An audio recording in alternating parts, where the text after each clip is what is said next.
In these modern times, we're growing increasingly used to healthcare advances happening at lightning speed, and that's thanks to world-leading researchers across the globe, including at Queen's University Belfast. However, the recent coronavirus crisis has really highlighted how much time, effort, energy and expertise goes into identifying and developing cures and, importantly, vaccines for these particularly virulent pathogens and diseases. Of course, whilst we're waiting on the development of a cure and a vaccine, and as things stand at the minute that could be at least a year or more away, we've been issued with guidance both at a government and local level that's aimed at helping us to remain safe and to reduce the spread of this very dangerous infection. Of course, as time's moved on, we've seen the modification, relaxation and in some countries removal of that guidance, including lockdown measures. And at this point in time, we're not 100% sure of the effect that that will have on the infection and mortality rate related to this disease. Throughout this crisis and the various different types of guidance that we've been given, however, one piece of guidance has remained consistent: to ensure that you regularly, thoroughly and correctly wash your hands with soap and water. And this guidance seems quite simple and straightforward. How can simple soap and water help to defeat this virus and to keep our population safe? To start to think about this a little bit more, it's going to be important to think about what soap is and how it actually works before we start to think about it in the context of the coronavirus. In chemistry, we refer to soap molecules as being surfactants or surface active agents. And whilst this sounds like quite a complicated term, all it really means is that soap and surfactants can really have a major effect in terms of how different things stick to one another, how their surfaces interact. And that's of course the basis of how soap helps us to do things like clean our skin and things within the likes of our kitchens and bathrooms as well.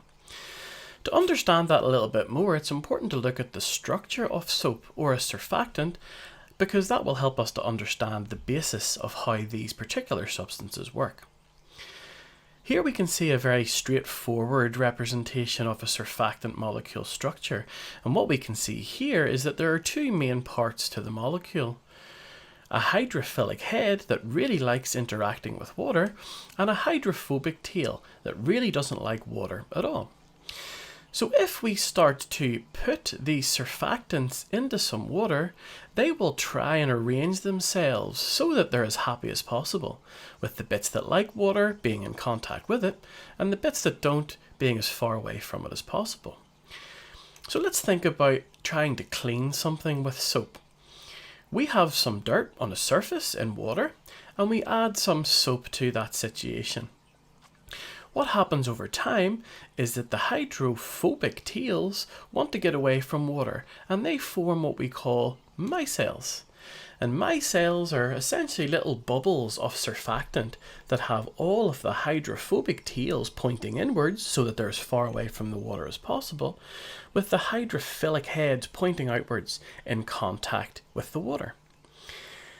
When we do this in reality and we're cleaning something like our hands, for example, pieces of dirt will be trapped within these micelles, and that means that these pieces of dirt are trapped within these bubbles that have an outer layer that likes being in contact with water. And as such, as we continue to wash our hands, for example, those pieces of dirt are carried away by the flow of the water over our hands. So now that we understand a little bit more about how soap works, let's start to think about the coronavirus itself, have a look at its biochemical structure, find out more about how it works, and in doing so, we'll get a really big clue about how soap can help us to defeat this infection. The SARS-CoV-2 virus, which is the cause of COVID-19, shares its structure with a range of other viruses. The simplified structure that we can see here shows two main areas within the virus's structure. One of these, the lipid bilayer, is the most important part in terms of how soap can be used to defeat this virus. And this lipid bilayer is made of molecules that are very similar to those that we've seen already. Molecules that contain a hydrophilic head that likes water, and hydrophobic tails that really don't like water much at all. In the case of this virus, these molecules arrange themselves in this double or bilayer, with the hydrophobic tails facing in and the hydrophilic heads facing out into water.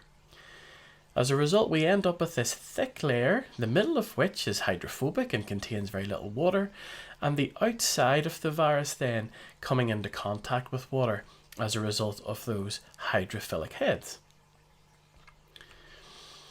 If we then introduce water and our soap into the system then, we know that our soap, our surfactant molecules, have those hydrophobic tails, and they're constantly searching for an area that contains very little water. Luckily for us, we know that the inside, the innermost part of this lipid bilayer is hydrophobic and contains very little water. And as we continue to wash our hands and use soap, the surfactant molecules try to locate their hydrophobic tails into this area that contains very little water. As the process continues, our surfactant molecules will do their job and continue to form micelles, as we've seen before. This time, rather than the micelles circling around a piece of dirt that might be on our skin, they circle around a certain number of molecules within the lipid bilayer, within the viral coat. As the process continues then, the micelle is carried away by the action of the water that we're using to wash our hands, and that leaves a gap in that lipid bilayer. That of course is a problem for the virus because it's got a massive hole in its surface now, a lot like popping a balloon, and that then allows very important processes to occur, like the removal of the viral's replication machinery. That then means that our virus particle is no longer viable, can no longer replicate, and no longer cause the disease and the symptoms that we're all very aware of. So that's how soap can help us to defeat the coronavirus. In recent times, we've seen a lot and heard a lot about the use of hand sanitizer as well, even hearing stories of people stockpiling supplies to ensure that they have enough to last them throughout this entire crisis. Hand sanitizer is of course very effective, but it misses out a few of the key important points that soap and water provides us. One of the main ones being the action of the soap and the water together to carry away all of those pathogens and the particular particles that they break up into away from our skin and down into the drain. And that's a very critical and important point. So what does this all mean for us then? We should ensure that we continue to wash our hands correctly, thoroughly, and often. And when we can't do that, to make sure that we use a product like a hand sanitizer to try and minimize the amount of the virus that we're exposed to, reduce the spread, and keep everyone safe.